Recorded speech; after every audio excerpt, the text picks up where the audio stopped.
there's a sickness there. There's something wrong. You can have the greatest bill, the greatest for the country. Forget about for Republicans. Great, great, great for the country. I'm a no vote. We don't even bother calling him at 3 in the morning, do we? Huh? But I want to thank another guy who's as tough as they come, because he went through something that none of us have gone through.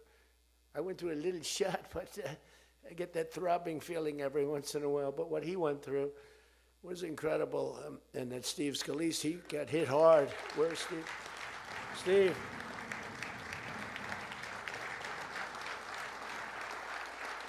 He's a tough cookie. He was dead. I went to the hospital. His wife was crying so much. She was a mess. Oh, yeah, she loves you. That's the only thing I learned about Steve, that he has a wife who loves him. Because I've gone to hospitals where guys are in bad shape, and the wife couldn't care less. She's waiting. She's looking for the next guy. Who's the next guy down the pike? Who the hell is the next guy? He's died. I said, it's so bad. Oh, yeah. I had one where the dog died and the husband died at the same time. I said, it's so sad. Yes, I love this dog so much. She couldn't give it, and the guy left her a fortune. Can you imagine? I shouldn't have left her anything, but she was much more concerned. Oh, the dog was devastated. The husband, he was like an afterthought. Your wife loves you, Steve. She's a great wife. Another one who has a great wife, Jackie, is Tom Emmer, right? Look at you. You have a great wife, but you haven't been tested like these guys. You haven't. We don't want to test her, right? She's incredible. She's a strong, beautiful, great person. She's a great person. She actually liked me at the beginning when we were having little fights. We weren't even having fights. We just didn't know each other. We didn't know each other. And I heard he said something negative about me. He was sort of right about the subject, but you're not supposed to say ever, even though you're right. But Jackie was saying, I'm telling you, he's a great guy. He's good. He's going to be a great president, blah, blah, blah. She was fighting for me. And now I love this guy. He's great. She was right about both of us, I think, right? But Tom has been incredible. He's incredible at what he does. And he's a great team player. Your conference chair, Lisa McLean, is so strong and powerful and beautiful. Thank you, Lisa. Thank you. Thank you.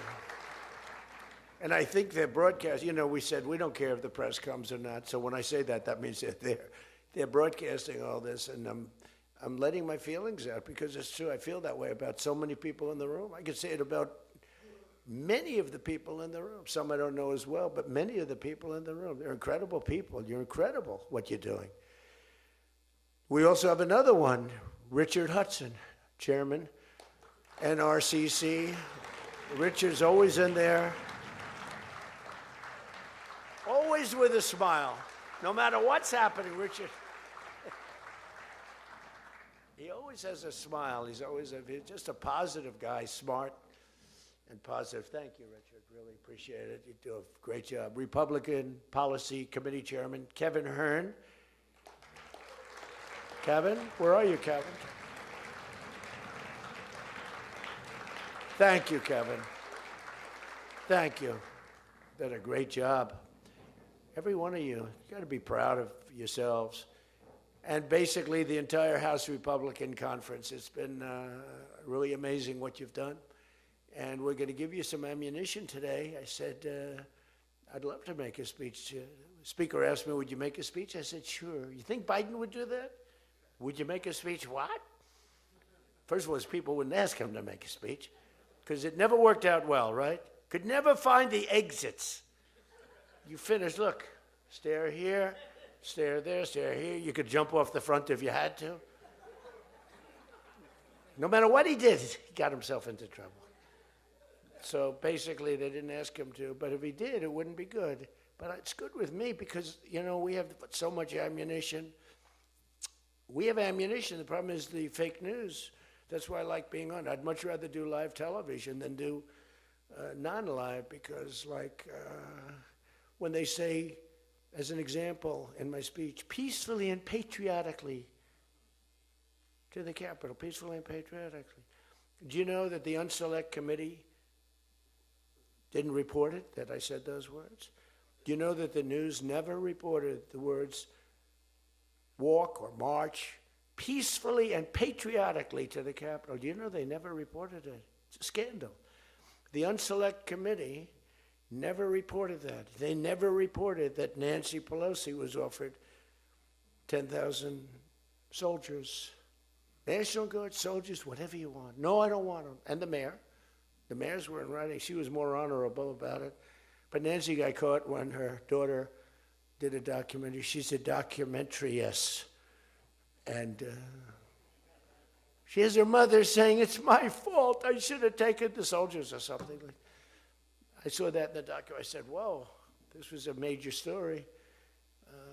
Has she spoken to her daughter since that, you know? But they just, you know, they are vicious people, even on the attack.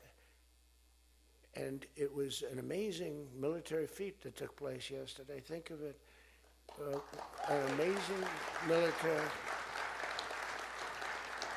The people are saying, well, thank you.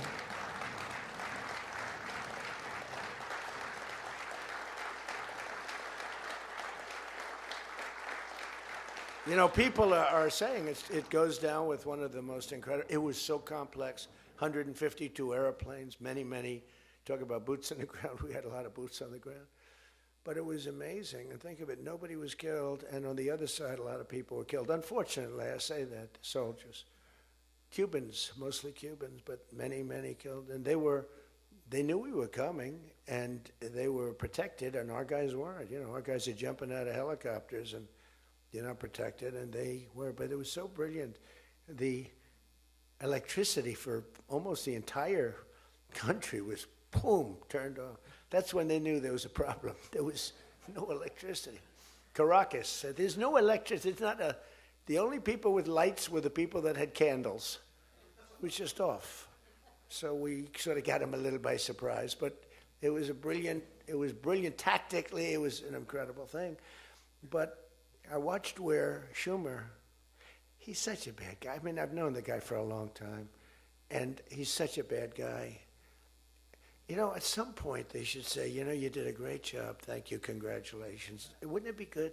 I would say that if they did a good job. Their philosophies are so different, but if they did a good job, I'd be happy for the country.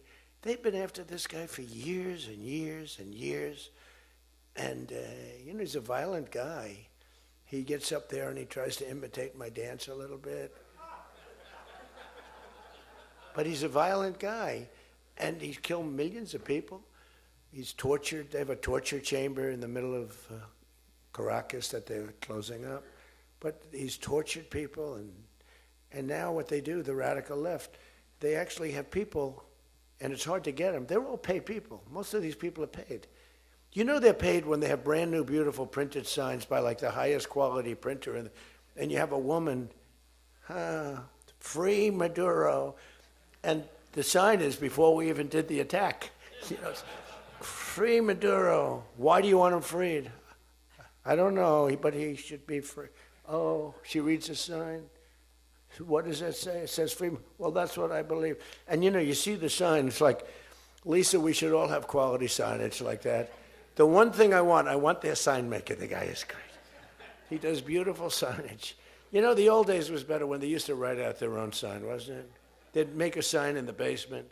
They'd have an old broken board holding up a sign, and it's made with a magic marker, sloppy as hell, and it meant something. But today, when you have that yellow and black, they should use different colors a little bit. But the yellow is a beautiful shade of yellow. No, I want to find out who that is. I want him to work for the Republican campaign. He's much better than our guy, whoever the guy is. But the United States proved once again that we have the most powerful, most lethal, most sophisticated, and most fearsome. It's a fearsome military on planet Earth, and it's not even close. You know, I've been saying it for a long time. Nobody can take us. Nobody. We don't want to have it. We don't have a discussion, but you read all and you see everything else. Nobody could have done that. Nobody has our weapons.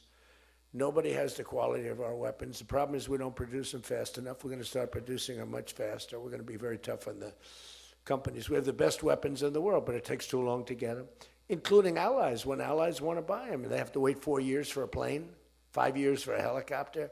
We're not letting that happen anymore. We're telling our defense contractors, you're going to start building faster.